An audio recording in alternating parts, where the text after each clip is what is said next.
Amen. Okay, magandang umaga po sa ating lahat. Good morning po. Kumusta po kayo? Anyong sayo. Okay.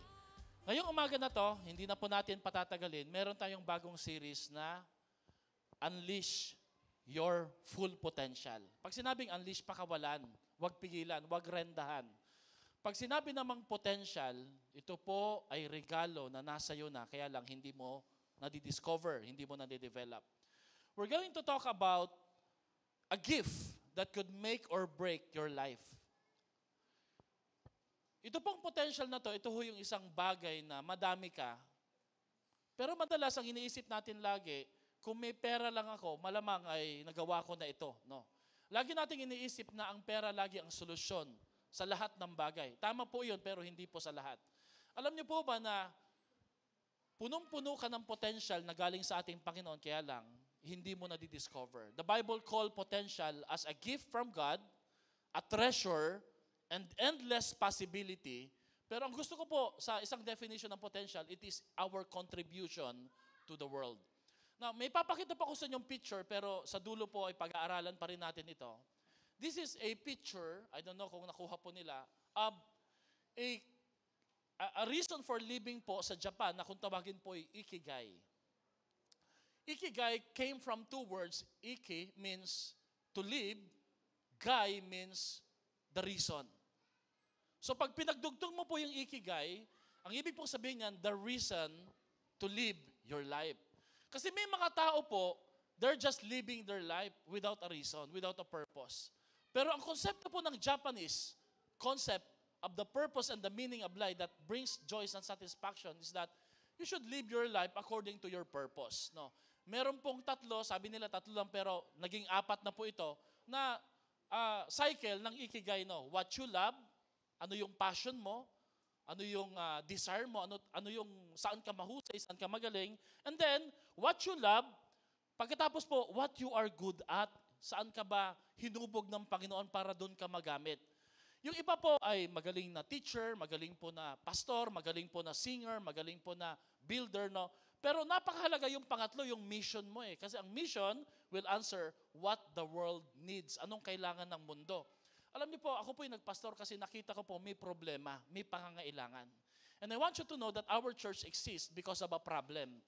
Our church serves as a solution or antidote to that problem.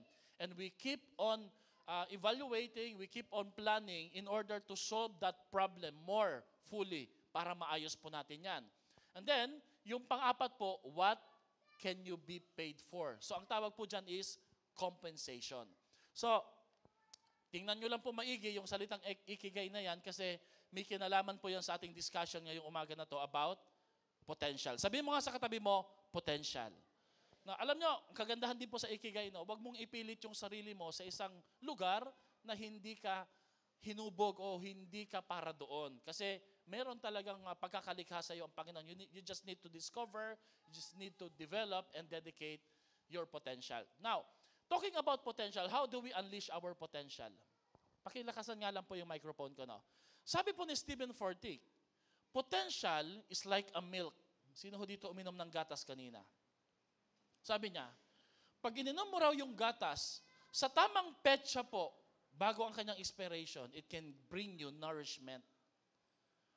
But if you will let the milk sit in a table or in the fridge, o di kaya po sa cupboard, milk can become a poison. In other words, ang ibig sabihin po ni Stephen Furtick is, marami daw ho sa atin because of unlived potential. Ano, imagine mo, can you imagine, no? Kung magagawa mo yung pinagagawa sa iyo ni Lord, tas nilagay ka sa tamang lugar at tumambay ka sa lugar na yon, can you imagine yung influence na pwede mong magawa sa buhay at sa ibang mga tao? Lagi ko pong iniisip na nandito ako sa Baliwag, bagamat taga Leyte ako because I'm here, not just because of my passion, not just because of what I love, but because of what the world needs.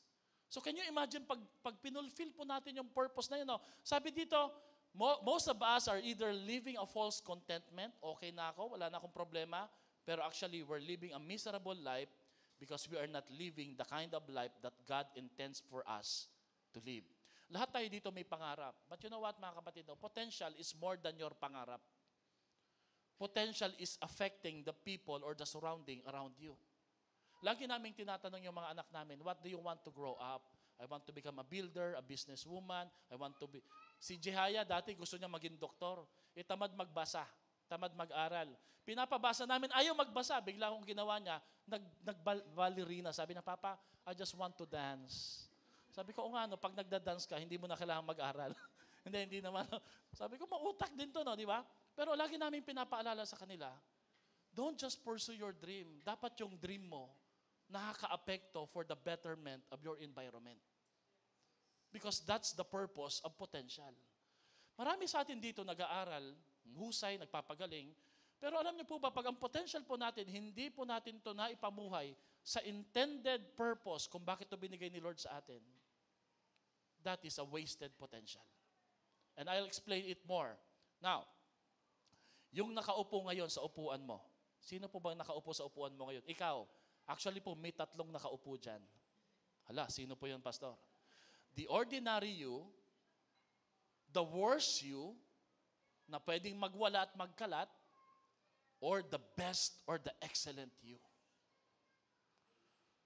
Many years ago, nakaupo ako sa isang upuan. Ang nakikita ko sa sarili ko, ako lang, na ordinaryo, na pwedeng magkalat at nagkakalat na sa kasalukuyan.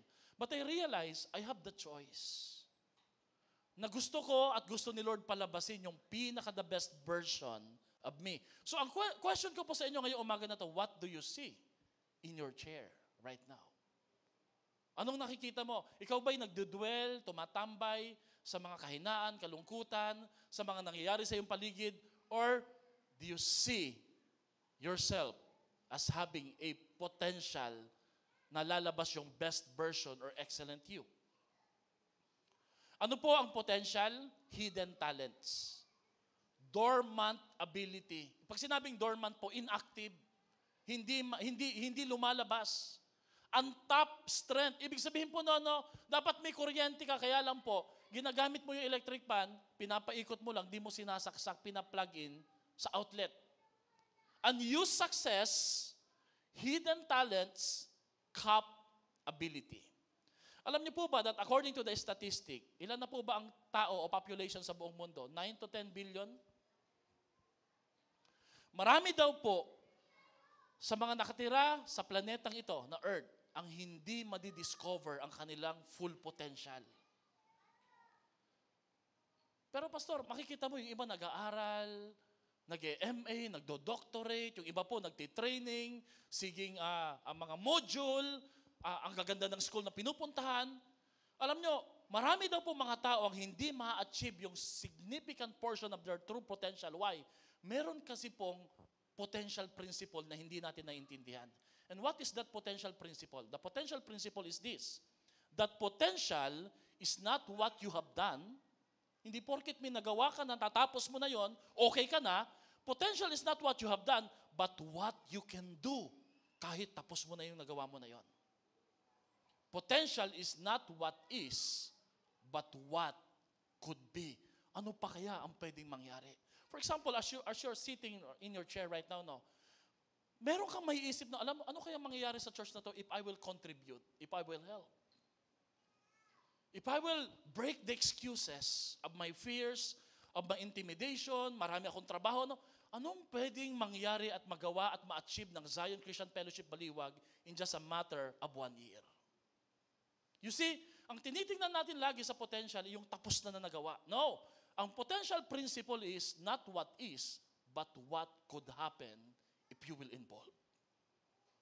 Kaya nga po, na-realize ko, ito po ang kailangan ng ating mga simbahan. Alam niyo po, in my 18 years of pastoral, I have seen wasted and broken, disoriented lives being wasted po sa desire, pleasure, in a maze of addiction. Alam niyo yung maze of addiction? Yung pong parang puzzle na hindi sila makalabas doon. Distractions and abuses because of lack of purpose in their lives. Makakausap po ako ng mga tao, Pastor, tuloy po kayo, no? Sabi ko, bakit hindi ko kayo masaya? Ba't ang lungkot-lungkot nyo? Ang ganda-ganda ng bahay, ang daming motor. Sabi ko, ngayon lang ako nakakita ng dami ng motor. May mga sasakyan. Pastor, can you just pray for me because I'm not satisfied? You would think na ang pain at problem lang po ang maghihindar o magsasabing wasted potential sila. No, even success. Because we could be pursuing success, but we are not living according to the intended purpose of what God created us to be.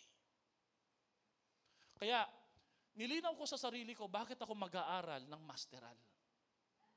Kailangan yung lahat ng ginagawa mo, ikigay, nakalinya what the world needs. Because pag may gagawin kayo, may pupursue ka po na success, may kinalaman lang sa passion mo at sa compensation. Lahat naman tayo gustong kumita, tama? Alam niyo, panoorin niyo po yung movie na The Secret Life of Walter Mitty. Napakaganda po. Ang ganda po ng movie na yon na hindi siya patungkol sa yaman, sa success, no? Patungkol po siya sa purpose of your existence. Alam niyo kung sino po ang bida doon? Si Ben Stiller. Meron pong isang photographer, si Ben Stiller po, nagwo-work po sa isang parang Time magazine. Every year may pinipicture po silang picture sa front page. At ang tagakuha po ng picture, isang mahusay na photographer na bihira lang na magpakita, si Sean, na piniplay po ni Kurt Russell. Papakita po niya yung tapos yung huling picture po sa front cover ng kanilang kumpanya na magsasara na, ay pinamagatan po ni siya na the incandescence of life. What is really the purpose of life? No? So they were so excited. Ano kaya ang kukuhanan? A snow leopard. Pupunta po siya sa Kazakhstan, sa Mount Everest. Mag-aantay po siya doon ng months and sometimes a year just to take the perfect picture. So they were so excited. Ano kaya ang lalabas na picture sa pinakahuling edition po ng magazine nila? Alam niyo kung sino lumabas sa dulo? Yung picture po ni Ben Stiller. Kasi siya yung tumatanggap ng mga blank negative, yung mga negative, siyang nagde-develop. Nandun po siya sa upuan ng kumpanya nila na nakatingin. Sabi niya, this is the incandescence of life. The most important of life is what you can contribute to other people. Everybody was applauding yung kanilang mga higher executives. Pero sabi niya, did you know na kung hindi dahil sa mga maliliit na to, kagaya ni Ben Stiller na nagde-develop, wala yung Time magazine na to. Ang sabi po ni Miles Monroe, ang pinakamayaman na spot sa planeta ay hindi yung oil field sa Saudi Arabia, hindi yung gold mine sa South Africa. The richest deposit lie not many blocks from our house. And that would be our local cemetery. Cementerio. Yun daw po yung pinaka-rich, pinakamayaman na deposit, pinakamayaman na lupa na may mga hidden treasures sa ilalim. Sabi niya, bakit? Because buried beneath the soil of those graveyards are the songs that were never sung. Mga awitin na pwede sanang kinanta at na-compose, pero hindi po pinalabas, hindi na-unleash. Books that were never written, paintings that were never filled the canvas. Ideas that never became a reality. And tragically, sabi ni Miles Monroe, our graveyards are filled with potential that never was fulfilled. Siguro pwede nating dagdagan yan, souls that were being saved, families that were being reached out, church that was built for the glory of God, na 3rd floor hanggang 4th floor. No? Darating yung panahon, ikaw at ako, kahit gaano ka kagaling at kahusay, ililibing tayo sa sementeryo.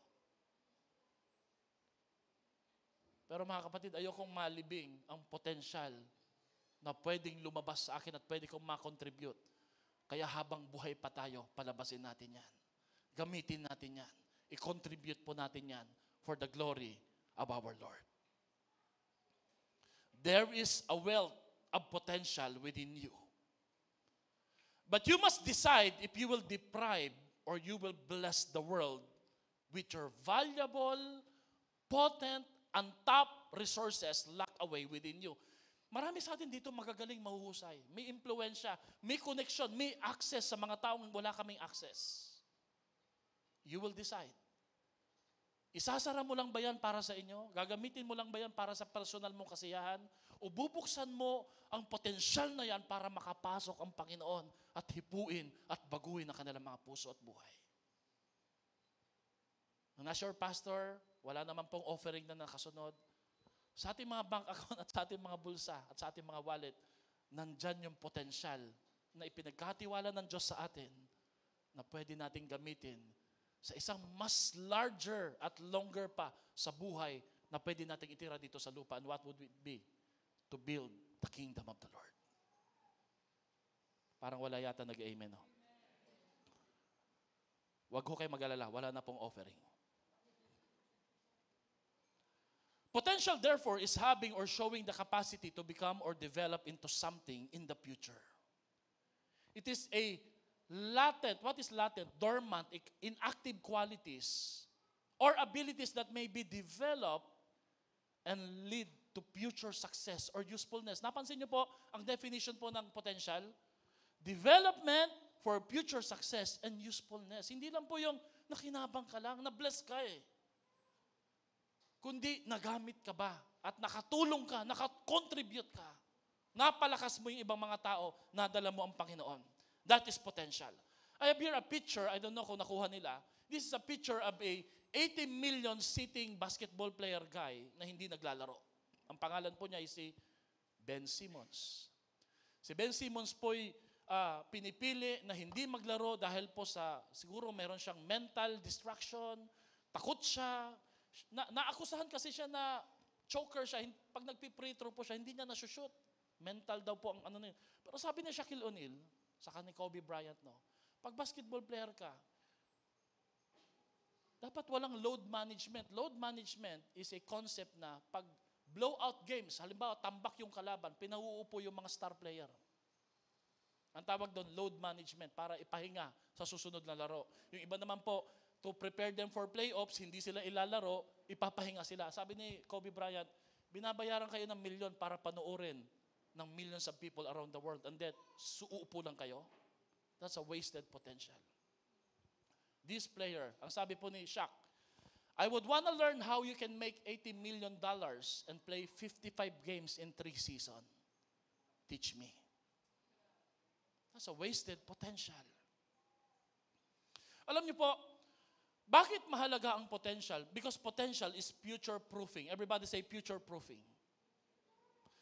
Pag sinabing future-proofing, ito po yung konsepto na madalas kong banggitin. Pag bibili ka raw ng cellphone yan, huwag kang bibili ng dahil may tatak lang, may brand, may pangalan, maganda, yung picture now. Dapat 5 years from now, future-proof siya. In other words, hindi siya nawawala sa uso, nakakasabay pa rin siya. Yung RAM, yung memory, yung bilis, yung refresh rate, yung camera, yung usage, yung durability, no? Alam nyo, dapat ang buhay natin ngayon, dapat pinapalabas mo yung potential mo, pinapagamit mo kay Lord. Alam mo kung bakit? Hindi kasi tayo irreplaceable. Lahat tayo pwedeng palitan. Look at this picture. Ang picture na to, 2009, meron pong isang chopper, may pilot, at may isang cameraman na nagko-cover ng isang basketball na laro, o football na laro. Alam nyo, in just a matter of 10 years, napalitan at nawalan ng trabaho ang cameraman at ang pilot, all because of a fast-paced technology called drone. Pag hindi ka nag-develop sa sarili mo, pag hindi ka nag-aral, pag hindi mo hinanda, pag nagpa-banjing-banjing ka lang, nagtumingin-tingin ka lang, wala kang gagawin, darating yung time, pakisabi nga sa katabi mo, mapapalitan ka. Kung asawa mo yan, sabi mo, hindi yun yung ibig kong sabihin. My point is, lahat tayo dito, pwedeng mapalitan. Ang sabi ko nga po nung Wednesday, meron ng AI ngayon, in artificial intelligence, may ChatGPT. Can you imagine ang ChatGPT, pwede na rin mag-counseling? ChatGPT, I have a depression. What would you advise to me? Ay, pambihira. Ito mas matindi. Sa German po, nilaunch po nila yung first ever artificial intelligent preacher na nagpipreach ng salita ng Lord sa isang church. Sabi ko, pambihira, pati mga pastor pala, pwedeng mawalan ng trabaho. So we innovate, we improve, we upgrade ourselves. Sabi mo nga sa katabi mo, akbayan mo, sabi mo sa kanya, upgrade. Upgrade, no. Just a review. Bigyan ko lang kayo ng konting review, no. Last Sunday, Meron pong 9 habits that you must start doing right now to get you ahead of everyone else in 5 years. Everybody say in 5 years. 5 taon ngayon, kailangan ginagawa mo na to, kundi mauungusan ka, mahuhuli ka, mapag-iiwanan ka. Ano man yung profession mo ngayon, ano man yung business mo, ano man ginagawa mo, yung 9 habits na to, gawin mo. Number 1, embrace lifelong change. Kailangan hindi ka nahuhuli. Kailangan handa ka makipagsabayan sa mga pagbabago. Pangalawa, prioritize your health. Sabi mo nga sa katabi mo, aray ko. Kumain ka ng tama, matulog ka ng maayos, mag-exercise. Amen? Problema sa atin, yung exercise, katumbas po ng salitang extra rice. Number 3, cultivate a growth mindset. Always learn, develop yourself. Huwag kang tumambay, tama? Huwag kang maging sarado. Huwag yung palaging nood ng tuod ng YouTube, ng mga vlog, nakakatawa. Set clear goals. Maglagay ka ng goals. In 5 years from now, anong gusto mong... Alam niyo po ba yung church natin, meron tayong 5 goals na 5 lang talaga. At meron tayong 5 ways how to accomplish those goals. Hindi namin pinapalitan, inuulit-ulit lang natin. Why? Because goals will make you thrive in 5 years from now. And then number 5, practice gratitude. Sabi mo nga sa katabi mo, thank you. Always be grateful. Huwag maging reklamador. Pang-anim, help others succeed. Ang tagumpay mo ay hindi po para sa iyo lang. There's enough space for us to succeed every day. Marami pong pwedeng matulungan, maraming pwedeng mapalakas.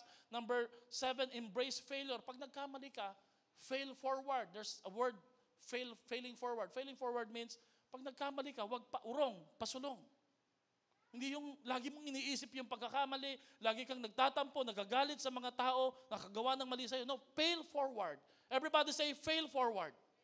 Number 9, stay focused. Yun yung pinakamahirap sa atin na gawin. At number 9, be consistent. Sabi po ni James Clear, ito po yung favorite book po na binabasa ni Pastora, Atomic Habits, sabi niya, you don't rise to the level of your goals. You fall to the level of your system. System means habits, attitudes, or mindset. Hindi kasalanan ng environment mo, hindi kasalanan ng pagulang mo, hindi kasalanan ng ekonomiya. Ang may kasalanan po, hindi ka naghanda. Hindi mo kinondisyon yung isip mo, yung puso mo. Ang mga bata po, wag lang natin pag-aralin at pahusain, pagalingin sa paggawa po ng mga module, ng mga turuan silang maglinis. Turuan, those are the skills na hindi kayang ituro ng eskwelahan. Turuan silang mamlansya ng damit nila. Turuan po silang maglaba. Turuan po silang mag-urong ng pinggan. Turuan po silang bumili sa tindahan. Sino dito may anak di marunong tumawid ng kalsada? Those are the life skills that you need to prepare your children. Amen? Pwede ba ganin mo, ChatGPT, help me cross the street. Turuan sila mag-commute. Alam niyo, kaka-commute ko, kumukute ako. Kasi every nagko-commute ka, kukute ka talaga. Hindi po. Turuan silang huminto, magpara. Turuan silang magtanong. Amen? Turuan silang magbigay galang, mag-bless, magmano. Makipag-usap, hindi yung pag may bisita, papasok sila kagad sa kwarto, tulungan sila makipag-interact. Those are life skills na hindi pwedeng ituro ng eskwelahan. Amen? Amen. It would prepare them to thrive, not just survive. Sabi po ni Torian Wells, isang song leader, progress always looks strange and doesn't make sense to the one who are not making any. Siguro ngayon, habang binabasa at pinakikinggan mo yung message na to, sabi mo, hindi ako kasama dyan. Hindi yan para sa akin. Well, it does not make sense for those who don't have the plan to do it. It's okay. Basta ako, may plano po ako para sa pamilya namin at sa sarili ko at sa church natin. It's your choice. If you don't want to improve, if you don't want to change, if you don't want to break those old habits, it's your choice. At laging it does not make sense sa mga hindi interesado. Pero doon sa interesado, magbe-benefit po kayo sa series na to. Are you ready, mga kapatid? Amen? Palakpakan nga po natin si Lord sa ating mga buhay. Now, bakit mahalaga ang potential? Because it has the power. It can give you capacity. Yung katawan mo, tingnan mo nga yung katabi mo, gaano kalaki yung katawan niyan. Ganyan kalaki ang pwedeng ilagay ng Diyos sa buhay niya. Ang problema po, kakalog-kalog. Bakit? Hindi niya alam paano alagaan yung binibigay ni Lord para sa kanya. Napansin niyo yung mga bata ngayon, di ba? Ang hirap ng kausapin. Bakit? Ang gagaling mag-English. Pag nag-uusap, di ba? Tama? Bakit? Dahil sa kakapanood eh. Yung iba po, mahuhusay po mag-slang. Bakit? Nanonood ng Peppa Pig. Tama? Yung iba naman, di nagsasalita. Bakit? Ayan, kakapanood ng Mr. Bean. Di ba si Mr. Bean di nagsasalita? Oh. Piliin nyo ano yung pinapapasok nyo sa mga anak nyo. Amen? O yung iba, bakit magagalitin? May initin ng ulo dito. Kakapanood mo yan kay Tulpo. Babantayan mo yung hulma. Sabi mo nga sa katabi mo, yung kaha mo. Bantayan mo anong mga pumapasok dyan. Tama po ba? Amen ba? And then that's your identity. Sabi nga ni Pastora sa akin, that's the full expression of yourself. You are not what you are doing. You are not your job. Sabi nila, Pastor, ako to, yung trabaho ko, no, hindi ikaw yan. Higit ka pa dyan. Amen? Pag na-associate tayo, di ba? Kaya marami mga gusto mag-Starbucks eh. Kahit walang pambili, bakit? Ang ma-associate sa Starbucks. Pag Big Bro ba? Sige, pinipicturan mo ba? Hindi.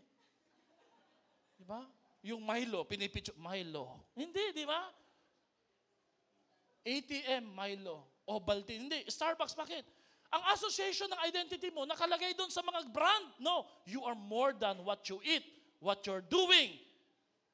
The full expression of yourself is your full potential na papalabas pa lang. Hallelujah. Amen ba? Parang wala yata nakakaintindi dito, no? It's your ability. Pang-apat, it's your possibility. In other words, there can be no barriers. Your ceiling is so high if you will not just limit yourself.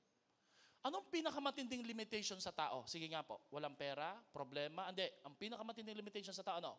Isip. Hindi namin kaya yan. Pag ako po nagbibitaw po ng challenge sa mga cell leaders, sa mga leaders, tinitingnan ko po yung reaction nila eh. May mga natatakot. Ito mas matindi, yung mga nananakot. Hindi natin kaya yan. Tinitingnan ko po how they react. Why? I realize, walang mapapala, walang mararating yung church natin if we will not overcome challenges and obstacle. Ganon din po sa buhay natin. Sino dito nakasakay na ng eroplano? Kahit sa perya man lang. Hindi, yung gusto makasakay ng eroplano. Talaga mataas ang kamay ni dito, no? Ni Nanay Medi, di ba? Alam niyo sino po naka-imbento ng isang bakal na pwedeng lumutang? That's impossible. The Wright brothers. Lahat ng mga tao sa paligid na, taga saan ba si Wright, ng mga Wright brothers? Alabama yata eh. Alam niyo po ba kung kailan na-discover yung paglipad ng Kitty Hawk? The first plane to ever fly. It's during Christmas time. Kaya ang gandang good news po nun eh. Hallelujah. Amen? Lahat nagsasabi, that can't be done. Alam niyo, sabi po ng Wright brothers, then we will be the first people to do it. Pag na-discover mo yung potential mo, ang possibility, unlimited. Amen? Ano ngayon kung may problema? Sabihin mo nga sa katabi mo, may problema. Alam niyo po ba, lahat ng magagandang inbensyon ay solusyon sa mga problema. For example, kaya tayo may light ngayon, alam niyo kung bakit? Because there's a problem of darkness. And Thomas Edison thought, sabi niya, I would like to solve that problem of darkness. Sino dito gustong mag-solve ng problem, hindi tumutok sa problem? Magagawa mo yan with the full potential na madidiscover mo sa ating Panginoon. Amen? And then, potential is your commodity. Undiscovered resources. Kapatid, tinanong yung mga katabi mo, sabi mo sa kanya, meron ka ba dyan? Laging iniisip na, alam mo kung may pera lang ako eh. No, ang pera ang hindi full asset mo eh. Ang pinakamatinding asset mo, potential. Pag lumabas yung idea na yan at potential, lalabas yung galing, susunod yung pera. Amen? Pero syempre, pera pa rin ang gusto natin. Meron po bang Bible verse ang potential? Wala tayong binasa kanina. 2 Bible verse po ang gagamitin natin sa potential and then isang long chapter na mamaya babasahin natin. Ang first Bible verse ng potential, Philippians 4:13. Sino dito nakaka-memorize ng Philippians 4:13? Ready, go! I can do? Grabe. Isa pa nga pong basa. Ready, go! I can? Alam niyo po ba kung anong take away ng verse na to? This verse says that you can do it and God wants you to do it. And if you can do it, then you can really do it. Paulit-ulit, no? Ang ibig sabihin ng talatang ito, gusto ni Lord na gawin mo dahil kaya mo at magagawa mo. Pero kailangan subukan mo at gawin mo talaga. Pakisabi nga sa katabi mo, magagawa mo. Pakisabi sa katabi mo, totoo, magagawa mo talaga. May ipapakita ko sa inyong 4 na version ng Philippians 4:13. Okay? To support yung pinag-uusapan nating potential. Everybody say potential. Kaya ba talaga natin? Ito magandang tanong. Can we really do it? Can we really do it? O siguro mas magandang tanong, does God wants us to do it? Yes. Yes, kasi sinabi na niya I can do all things through who gives me. Sino gagawa? Si Lord? Hindi, ikaw. Pero, kaninong lakas ang gagamitin mo? Kanino? Kay Lord. Unang version ng verse na to is this. The principle of personal desire. Everybody say, desire. You can if you want to. Tatagalogin ko, magagawa mo pag ginusto mo. Tingnan mo nga yung katabi mo. Sabi mo, di ba pag may ginusto ka, nagagawa mo? Tama ba? Tama ba? Wala pang spiritual dyan, ha? Di ba? Mami, gagala ko. Wag. Naku po, pagtingin mo, pagtalikod, wala na, ano na, umalis na. Di ba? Galing, kaya talaga, di ba? Mari, may zumba tayo. Masakit po yung paa ko pero masaya doon. Andun na, kagad. Bakit? You can if you want to. Before you can, you must want to. Bago mo isipin, kaya ko bang gawin ito? Tanungin mo muna sarili mo, gusto mo bang gawin yon? Kasi pag gusto mo, magagawa mo. Naniniwala po ba kayo doon? Before the deed, the work, there must be the desire. So ang tanong, what it is that you really want to do? If you want it badly enough, you have the fighting chance of getting it. Totoo yun, di ba? If you want it badly enough, talagang desperado ka, gustong-gusto mo, di ba? Di ba merong law of attraction, di ba parang gusto ko yung, naghahanap ako ng cravings ng halo-halo, naghahanap ako ng, itong mga babae, no, naghahanap ako ng murang damit na maganda, na may branded, pero sale, 100% off. Meron bang ganon? Pero nakikita mo pa rin, bakit? Law of attraction. Nakikita mo talaga yung gusto mo tama? So, yung Philippians 4:13, yes, you can do it. Now, mga kapatid, there's a big difference between the word want and can't. Our problem is not that we can't, it's just that we want. Totoo po ba yun? Is it true? Ang problema natin, hindi natin kaya Ang problema, ayaw natin gawin. Tama ba? Hindi ko kasi talaga kaya yan Pero pag pinag-usapan, pag talagang kinausap mo siya, hindi, ayaw lang talaga niyang gawin. Hindi niya kayang gawin. For example, I can change or I won't change. I can forgive or is it because you just don't want to forgive? I can't achieve or is it because you won't try to achieve? Ang totoo po, the law of personal desire says, you can if you want to. Pakitanong ngayon katabi mo, sabi mo nga sa kanya, ano ba talagang gusto mo? Kasi po, pag may gusto ka, nangyayari. Amen? You will move heaven on earth para mangyari lang yon. Tama ba? Tama po ba yon?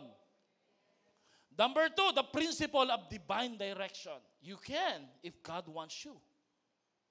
Magagawa mo kanina pag ginusto mo. Pero ito, kasama na si Lord dito. Kanina notice, personal mo lang yan. Wala pa si Lord doon. Pero dito, kasama na si Lord. Magagawa mo pag ginusto ni Lord na gawin mo. And ang tanong ito, gusto ba ni Lord na magawa mo? Yes. As long as it is God's will. Pagkalooban ng Panginoon. That's why, pwede ba akong makawin ng tao, makapag-invite? Ang tanong dyan ay, gusto ba ni Lord na yung ginagawa mo? Yes. So kaya mong gawin yun. Kasi gusto ni Lord Amen. You know what?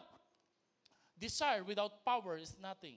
But thank God we can do it because He gives us enablement. Meron tayong access sa lakas ng Diyos para sa ating mga buhay. Kaya ang Philippians 4:13 actually is the I can Christianity. Everybody say, I can Christianity. through Jesus Christ, you and I can do everything God wants you to do this year. Alam nyo, nung nasa Leyte ako, ang tanong ko sa sarili ko, kaya ko po ba mag-aral ng seminaryo? Kaya ko po ba makipagsabayan sa mga taga Maynila? Kaya ko po ba mag-aral? Kaya ko ba makapagtapos? Alam niyo po, ang sabi sa akin ng pastor ko, ang tanong lang dyan ay, gusto ba ni Lord yung pinagagawa sa'yo? Kalooban ba ni Lord yan? Sabi ko, I think so po, pastor. Then you can do it. You can do it. Pag niloob ni Lord, mangyayari. Tingnan niyo po yung TLB version, the Living Bible Translation. I can do everything God asked me to do with the help of Christ who gives me the strength and the power. Notice po sa translation na to, no? You can do everything God asked you to do with the help of Christ. Ang problema sa atin, hindi natin pinakikinggan yung sinasabi ni Lord na dapat mong gawin. Pinipili mo yung gusto mo lang gawin. Personal desire yun. Nevertheless, magagawa mo pa rin. Pero notice to, no? Wala kang limit, wala kang ceiling. Pwede ka nga magpastor, pwede ka maging misyonaryo, pwede ka makapag-preach sa eskwelahan nyo, pwede mong maakay yung kapitbahay mo. Why? Kasi kalooban ni Lord yun. Bukod pa ho doon sa gusto mo siyang gawin. Amen? Nasusundan niyo po ba ako?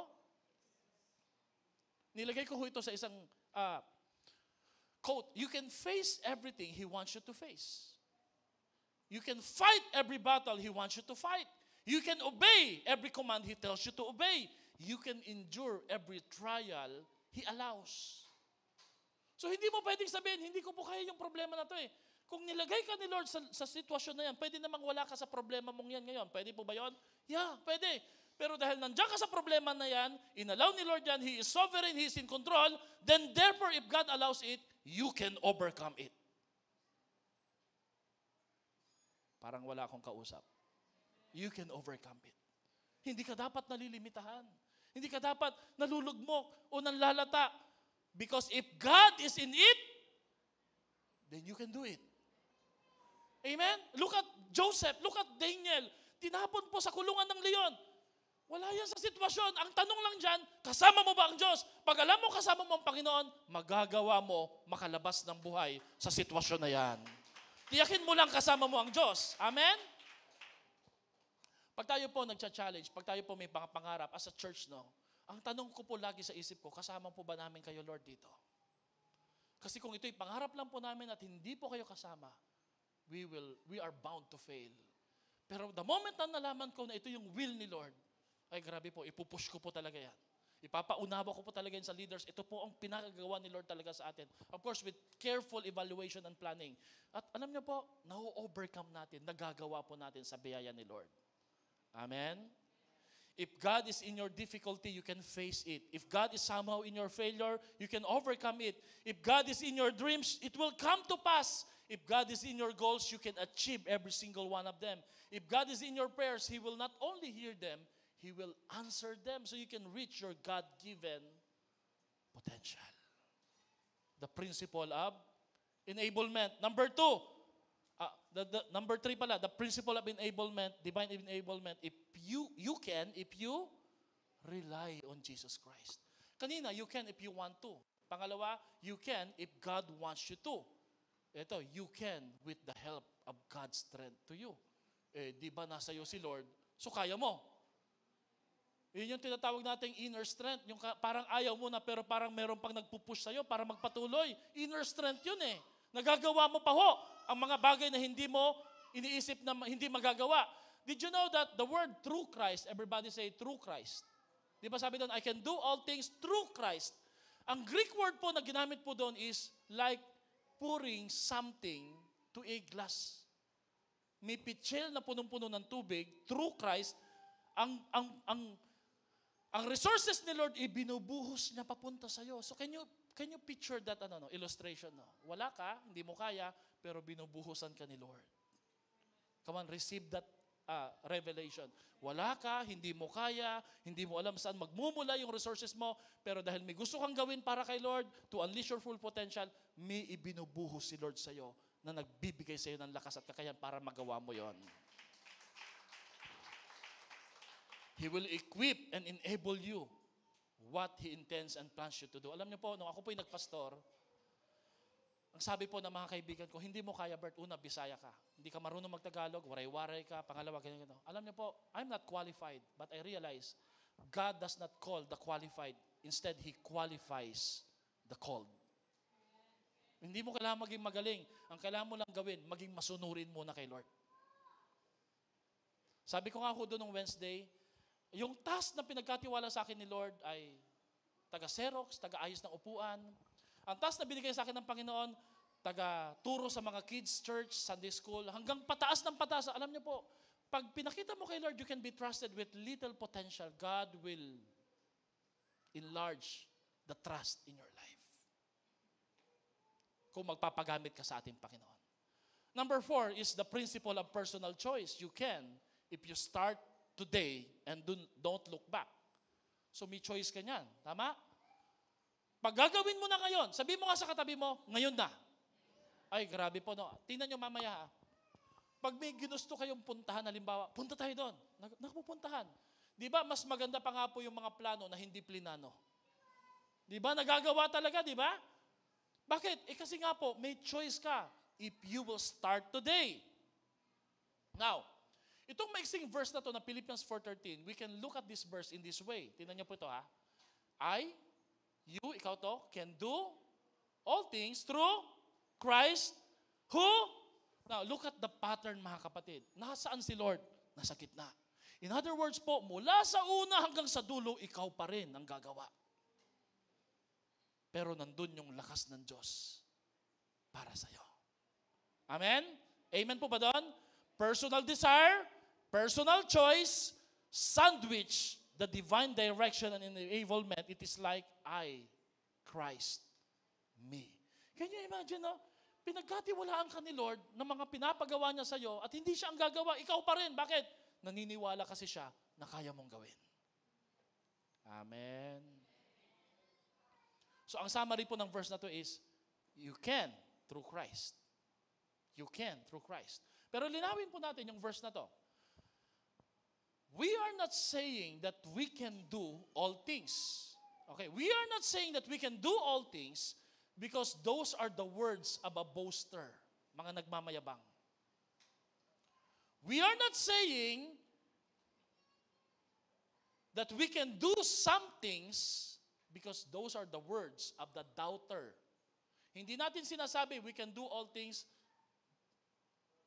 Boses po yon o tinig po yon ng mga mayayabang. Hindi rin natin sinasabing kaya lang natin gawin yung iilang bagay. Ganun tayo, di ba? Yung nagagawa ni pastor, di natin kayang gawin yan. Nililimitahan mo na kagad. Those are the words of a doubter. Instead, we're saying we can do all things through Christ because those are the words of a believer. If you are a Christian, if Jesus is in you, and you believe in Jesus, you can do all things through Christ who will give you the strength to do it. Amen? Amen. Palakpakan nga po natin si Lord sa buhay natin. So suma total, Philippians 4:13 says, or what Philippians 4:13 is saying is, you cannot do it without God, but God will never do it without you. Paano ba natin Tagalogin yan? No? Hindi mo magagawa pag wala yung tulong ng Diyos, pero hindi rin gagawa ang Diyos pag hindi ka kasama. Yan yung power ng Philippians 4:13. I'm praying ngayong umaga na to. Nagre-revolutionize na po yung isip natin. Meron pala akong posibilidad na kayang gawin. May magagawa pala ako. Malalagpasan ko pala yung limitation na yan. Bakit? Dahil po dito sa Philippians 4:13 na pangako. Pakita ko sa inyo iba't ibang version nito, ha. Sa King James Version, I can do all things through Christ. Sa TLB version, I can do everything God asked me to do with the help of Christ. Sa NIV version, I can do all things through Him who gives me strength. Amen? Anong favorite yung version? My favorite version is the J.B. Phillips version. Ang J.B. Phillips version is, I am ready for anything through the strength of the one who lives in me. Wow! Anong challenge bukas? Di mo alam. Anong challenge sa susunod? Hindi ko alam eh. Pero lagi mong iisipin at lagi mo sasabihin sa sarili mo, kaya yan. Ready ako dyan. Bakit? Nasa akin si Lord. Magagawa ko yan. Amen? Amen? Yung New Contemporary Version says, nothing beyond my power in the strength of Him who makes me strong. Wala. Walang limit. Walang hindi kayang magagawa. O, ang Biblia Version, Tagalog, ang lahat ng ito'y magagawa ko dahil sa lakas at kaloob sa akin ni Kristo. Palakpakan nga po natin si Lord sa buhay po natin. Amen? Hallelujah! Now, basahin natin yung Matthew 25:14 to 30. Sa Tagalog. Matthew 25:14 to 30. Nilagay mo ba yan, Pert? Okay. Pwede po niyo po ba kung sabayan magbasa? Again, it will be like a man going on a journey who called his servants and entrusted his wealth to them. To the one, he gave 5 bags of gold, to the other 2 bags, and to the other 1 bag, each according to his ability. Then he went on his journey. May master na namigay po ng pagtitiwala sa kanyang mga alipin. Next slide. Oh, ba't naging Tagalog na? Ito na ba yung kasunod? Kumilos agad ang tumanggap ng 5,000 salapi. Sabi mo nga sa katabi mo, kumilos agad. Ipinangalakal iyon. Yun, the principle po of personal choice. Kumita siya ng 5,000 salaping ginto. Gayon naman ang tumanggap ng 2,000 salapi. Kumita ng 2,000 salaping ginto. Ngunit ang tumanggap ng 1,000 salaping ginto ay humukay sa lupa, itinago ang salaping ginto ng kanyang Panginoon. Now, tingnan niyo po yung verse na to.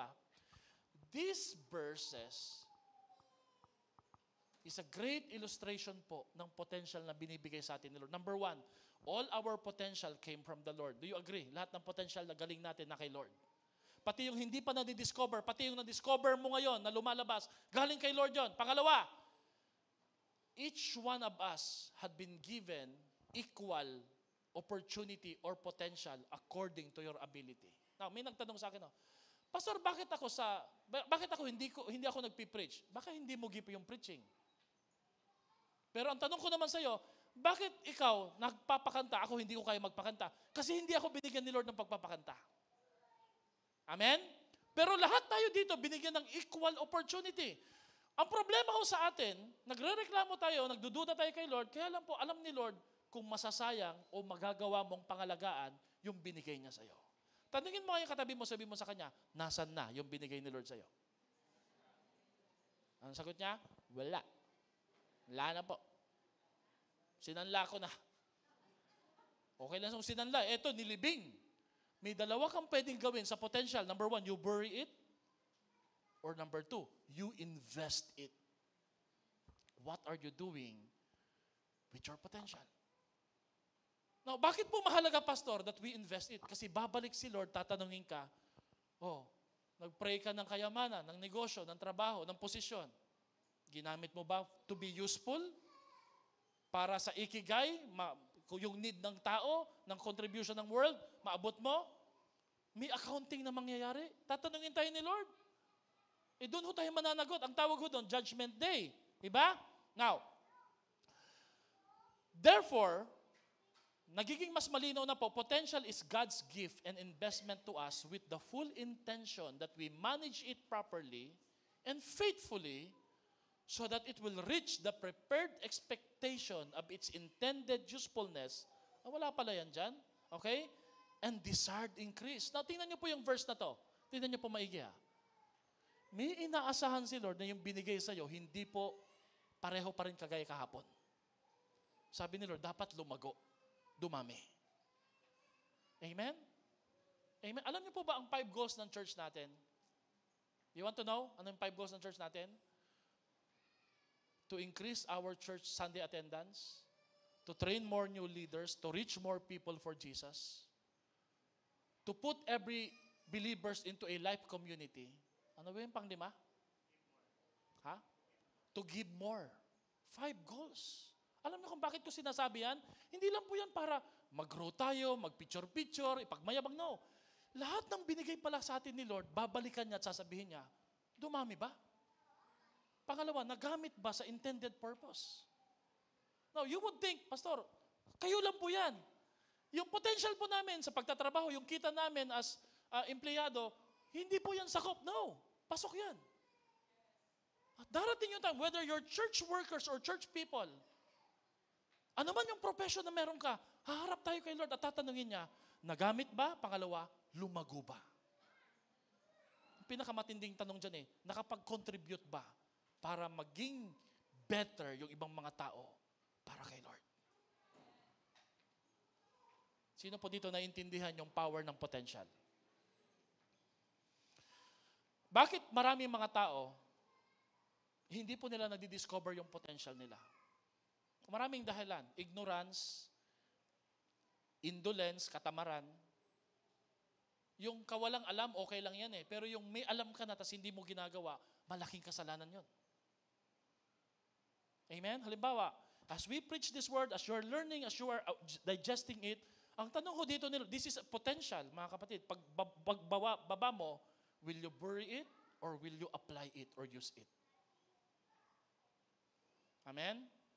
Number 4, intuition. Maling kaisipan. Number 5, insecurities. Takot ka. Yun yung ginawa ng servant. Nilibing niya sa ilalim. Now, pwede mong sabihin, at least po hindi nabawasan. Maintain pa rin. Hindi nga kasi ganun ang intention ng trust ni Lord, ng potential. Ang goal ni Lord sa potential, magamit mo siya at dumami siya. Mapangalagaan mo at lumago ng matindi. Amen? Focus lang po tayo at medyo maingay lang po. No? The enemy's greatest worry is when you finally know and discover who you really are. Diyan takot na takot si Satan. Yung makilala mo, sino ka talaga, ano yung magagawa mo sa buhay mo na ito. Pero yung pa-relax lang, tapos nagagamit mo yung buhay mo at resources sa mali, o di kaya sa pangsarili lang, okay lang si Satan, di siya threatened. This is why, when you start serving the Lord with your family and resources, bubulabugin ka ng problema. Bakit? Natitreaten na si Satan. Threat ka na sa kingdom ng mga demonyo. Pero pag hindi mo na-discover yung true identity mo, okay lang si Satan. Mga kapatid, always remember this. Are you still listening, mga kapatid? Victory always start with self-discovery. Wala pa akong nakitang taong nagtagumpay na hindi nakilala ang totoong sarili. The moment na nakilala mo yung totoong sarili mo, nakita mo yung kakayahan mo, yung magagawa mo, it doesn't matter kung gaano kalalaki yung kalaban, gaano kalaki yung goal. Pag nakilala mo kung sino ka at kung sino nagmamayari sa'yo, you can experience countless victory. And that would be my prayer sa bawat isa po sa inyo. Kailangan po makaranas tayo ng potential increment. May picture pa ako dito. Tindahan po ni Kim Supermarket. Nandyan ba yan? Tingnan niyo po, supermarket pero hindi naman supermarket to eh. Alam niyo po, ito yung picture po ng potential eh. Di baling wala kang malaking puhunan, pero meron kang malaking vision. Kasi kahit malaki yung puhunan mo, pero ang liit ng vision mo, wala agad at lubos, tanggal kagad lahat ng puhunan mo. Amen? Napakahalaga po na nakikita mo na kagad kung ano ang potential na pwedeng mangyari sa buhay mo dahil sa lakas na binibigay sa iyo ni Lord sa iyong buhay. Amen? Tapikin mo yung katabi mo, sabi mo sa kanya, excited ako sa gagawin ni Lord sa buhay mo. 2 more illustration and then we will pray. We will close. This is a story of Elvis Presley. Kilala niyo po ba si Elvis Presley? Anong makakantang kinanta ni Elvis Presley? Panahon po kasi ninyo yan, pastor eh, kaya hindi po kami makarelate. Oh, talaga? Ang babata nyo pala ha? Anong makakantang kinanta ni Elvis Presley? Marami. Okay, pati ako wala yatang alam ha. Pero magugulat kayo that Elvis Presley is a Christian. Did you know? Alam niyo ilan sa mga kinanta niya, How Great Thou Art? Amazing Grace won a Grammy Awards. Grammy nga ba yun o Emmy? Grammy Awards, tama. Amazing Grace. Joshua fit the battle of Jericho. Siya po kumanta nun. Pero dahil po sa kasikatan, listen very carefully no, sa kasikatan, alam ni Elvis Presley yung purpose po niya eh. He struggled between worldliness and usefulness. Hindi niya alam kung anong gagawin. One time po, sa isang concert, sobrang depressed siya, dami niyang kayamanan. Ang huling kanta niya, sinabi niya, kung meron dito, nakakaalam, what is the true purpose of life? Nandun lang ako sa backstage, kausapin niyo ako. Pero bago po siya namatay, bago po siya binawian ng buhay, meron siyang isang kanta na inawit that would best describe his struggle between worldliness and usefulness kay Lord. At ito po yung kantang, He is my everything. Wow, pamagat pa lang po. alam mo na talaga na nasa puso niya talaga magpagamit kay Lord. Pero hindi po niya nalabanan ng tukso ang impluensya ng kamunduhan. Sabi po dun sa lyrics ng He is my everything, I long to be His possession pertaining to Jesus. Oh, He is my everything. Jesus is my everything. I remember my days of darkness without sunshine or sight to lead my way, but a whisper of God's voice softly calling to the arms of my Maker to stay. He is my reason for living. Alam mo, gusto talaga niya magpagamit kay Lord eh.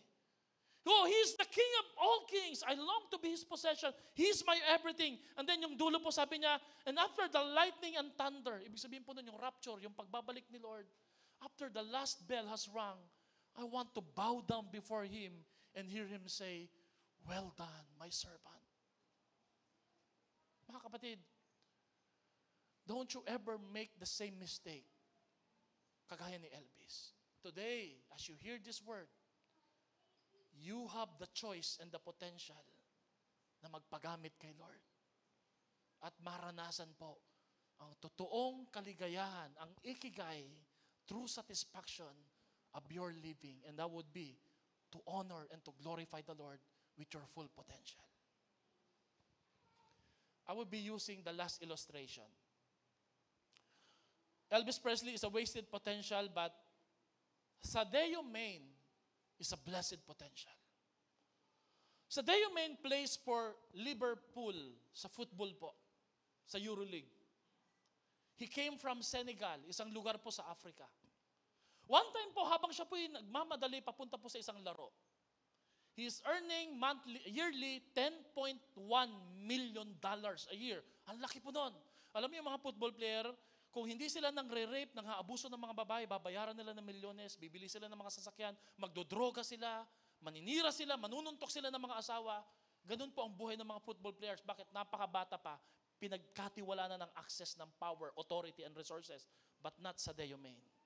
Sadeo Main was caught off guard while going to the tunnel ng laro. Nakakitaan po siya, may hawak po siya isang iPhone 11 na sira yung screen. Sabi niya, milyonaryo na football player, tapos ang cellphone mo, sira. At least, palitan mo man lang yung screen guard, yun yung tawanan nila eh. Bakit wala kang Ferrari? Ba't wala kang convertible cars? Ba't wala kang mansion? Ay, grabe po sa US, kahit po sa EuroLeague po, makikita mo ang lalaki ng mga bahay nila, ang yate, kaya nila makipagkwentuhan sa mga prinsipe po sa Saudi Arabia. May access sila sa mga rapper. They can waste thousands and millions of dollars. Yung iba po, tinatapon sa dagat sa yate habang nagdodroga, habang nakikipag-sex. But you know what? Anong sagot ni Sadeo Main? Sadeo Main answered, why would I want 10 Ferraris? Why would I want 20 diamond watches? Hamilton. Ano yan? Philip, hindi ko na nga ma-pronounce eh. Why would I want to own 2 jet planes?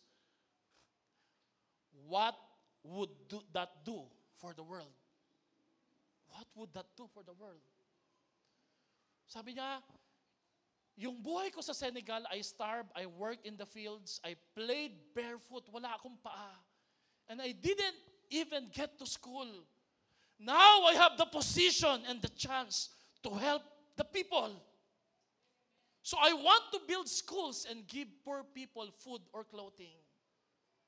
Alam niyo po ba, Sadeo Main was able to build hospitals. At kada citizen po sa Senegal, binibigyan po niya, $70 a day just to overcome poverty at mabuhay sila ng maayos na makalagpas po sa kahirapan.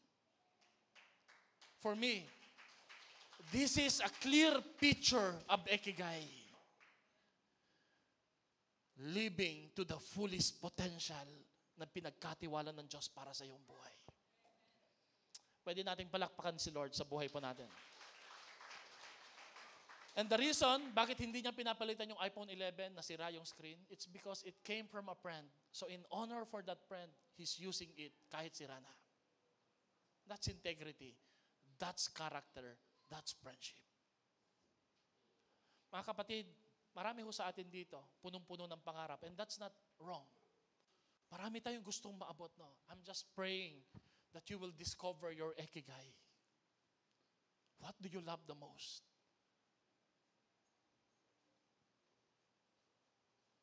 What is your passion? Pero alam niyo, yung pinakamahalaga, anong kailangan ng paligid natin? Alam niyo na ang church na to hindi makasarili. We are reaching many people for Jesus. Kagabi, isang cell leader, iniwanan yung pamilya para puntahan yung life groups po niya doon sa Matang Tubig.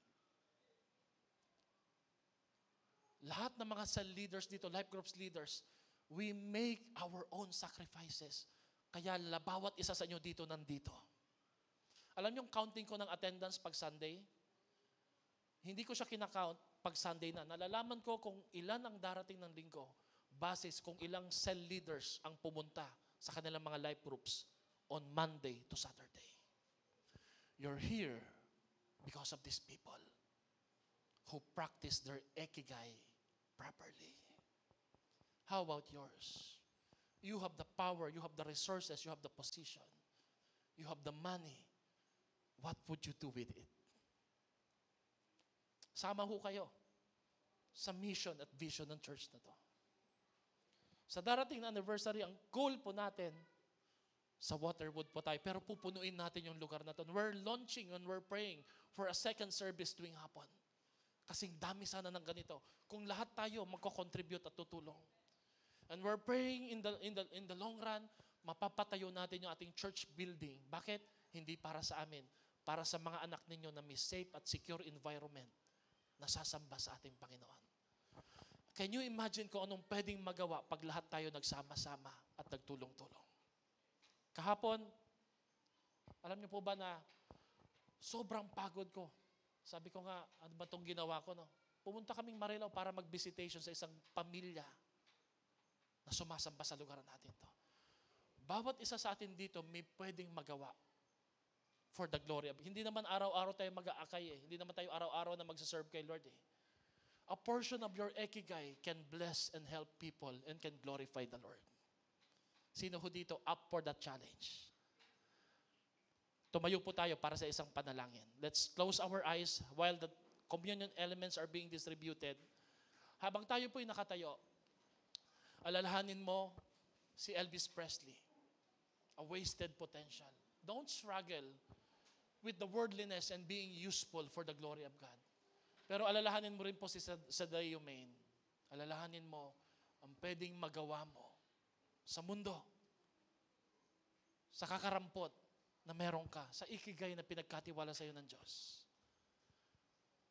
Ang goal ko, ang vision ko, I want to live to a purpose much bigger than my own purpose, much longer than this life na meron ako. Na kahit wala na po tayo, people will give praise to the Lord. Why? Because we have made that decision to serve the Lord. Habang tayo po'y nakapikit, habang tinatanggap natin yung Holy Communion, napakagandang awitin po natin yung kanta na to. For my generation, O Lord, I am crying out for more. Set me ablaze. No? Awitin po natin yung kantang ito from the start. At nawa po sa awit na ito, may apoy na mag-alap sa puso po natin. Hipuin. Kausapin tayo ni Lord. The vision of the Lord is much bigger than your dreams, than your families, than your pain that you're experiencing right now. I pray today that the Lord will awaken that potential na diniposito ng Diyos para sa atin. Come on, let's lift our hands to the Lord. Let's worship the Lord. Lord, we desire to see your kingdom come, to see the glory of your Son, shining bright on everyone.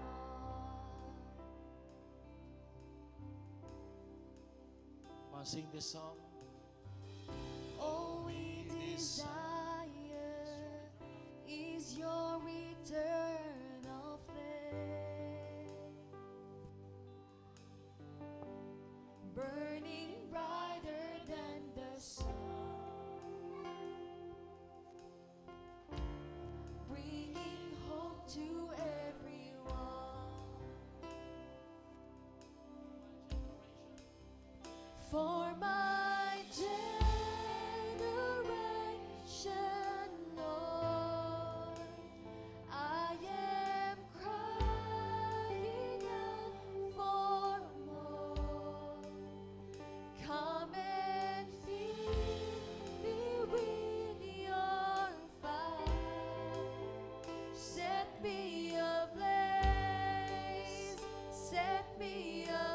this a prayer of our heart. I want your fire. I want your fire. Yes, Lord Jesus. Mag-apoy nawa sa puso natin. More of your power. Ng layunin at purpose ni Lord sa buhay po natin. Set me ablaze. Set me ablaze. I want to know your fire again. More of your spirit. Pour out your spirit.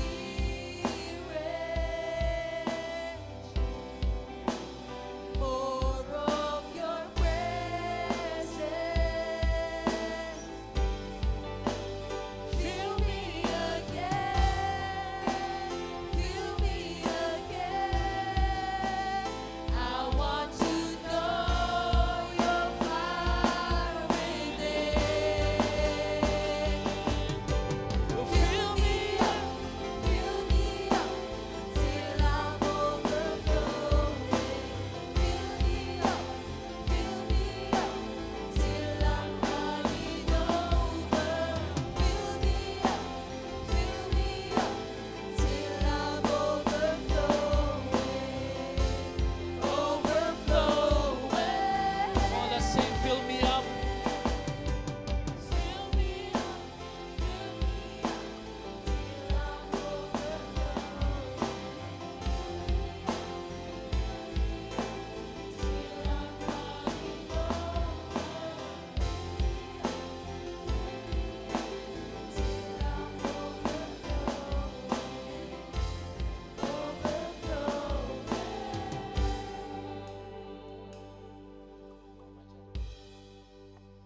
For my generation,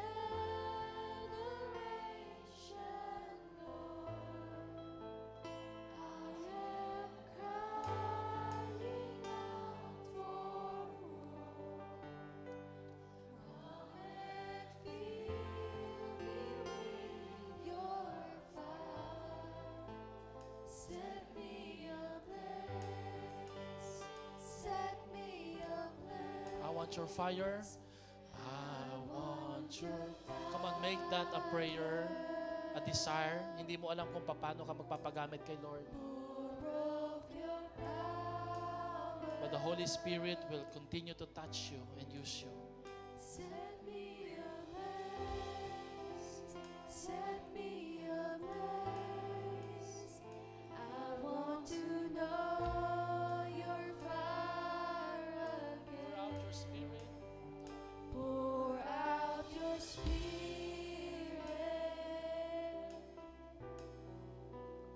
More of your presence. Fill me again. Fill me again. I want to know your fire within. Sa umagang ito, let me just clarify. No, this is not manipulation. If you feel that you are being manipulated to do something for the Lord, sorry, this is not a manipulation, but I call this a persuasion. Alam nyo, ano bang magandang tugon pag nalaman mo may isang taong namatay para sa'yo at binigay niya ang kanyang buong buhay para hindi ka magdusa. Yung parusang dapat ikaw ang tatanggap, kinuha niya para sa'yo. I don't think you will feel manipulated. But all the more, you will feel obliged na, Lord, paano po kita magagantihan sa lahat ng kabutihan na ginawa mo sa ating buhay. No? With this fast-paced world and technology na meron tayo, nakakalimutan po natin na maging grateful sa Diyos na nagmahal sa atin. Ako kasi, I want to be an old-fashioned preacher na laging babalikan ng ginawa ng Panginoon para sa akin. I'm always fascinated sa cross ni Jesus. I'm always being touched sa blood ng Panginoon. Kaya ako nakakatayo dito ngayong umaga na to. And I pray ngayong umaga na to, you will do the same. Na lagi mong maaalala ang kabutihan ng Diyos. Kaya mo natutupad yung pangarap mo, yung plano na gagawa mo. Nakakarating ka sa lugar, nakakapag-invest ka. All because of God's love for you at the cross of Calvary. Jesus is not asking us to die for Him. But Jesus is asking us to live for Him. Will you live for Him? Yung buhay ba na ipinapamuhay po natin ngayong umaga na to ay para kay Lord. There was a disciple who want to follow the Eras Tour of Taylor Swift that cost thousands of dollars. At alam nyo, nasabi niya, ibibigay ko na lang po ito sa church because nakita ko po need ang church. No? I'm not saying na huwag kang maging masaya. But I was so blessed by this disciple. Luckily, wala ho yun dito sa church natin. Walang mahilig kay Taylor Swift po yata dito eh. Alam nyo, sabi niya, pupunta ako sa isang lugar, susundan ko siya. And for what? Sabi nga ni Pastora, yung ginagawa ng generation ngayon, hindi na po music eh. Hindi na concert. Idolatry na. Lahat tayo may susundan na Diyos-Diyosan. Lahat tayo may pag-aalayan ng buhay. Ang tanong lang dyan, si Lord ba yan? O mga material na bagay? I'm praying ngayong umaga na to. We will be reminded by this bread and the blood that we are about to partake. That the Lord Jesus, on the night that He was betrayed, He took the bread, He broke it, and after He given thanks, He lifted it up, and He said to His disciples, "This is my body, which has been broken unto you. Eat it as a remembrance of me." Can we do it all together, mga kapatid?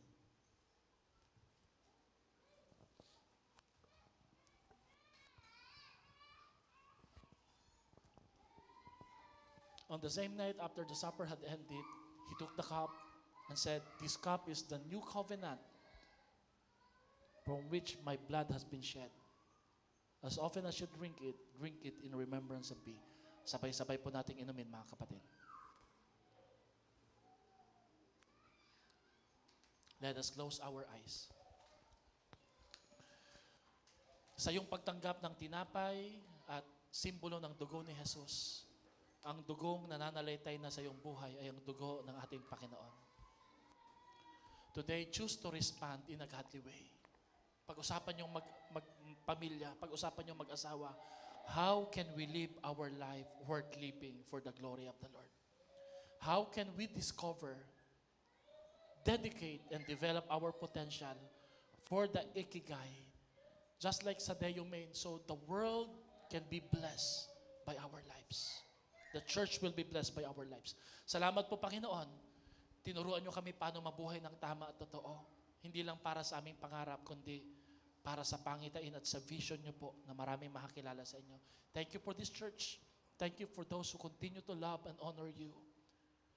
Darating yung araw, Panginoon, darating yung araw maririnig namin yung salitang, "Well done, good and faithful servant. You have done well. You have did well, O God. Welcome to my eternal abode." Panginoon, yan po ang applause na gusto-gusto naming abangan at marinig. Sa ngayon, Lord, tulungan niyo po kami na mabuhay para sa inyo, day by day. In Jesus' name we pray, and all the people of God say aloud, Amen at Amen. Palakpakan po natin si Lord sa ating mga buhay. God bless you po. Makakaupo na po tayo.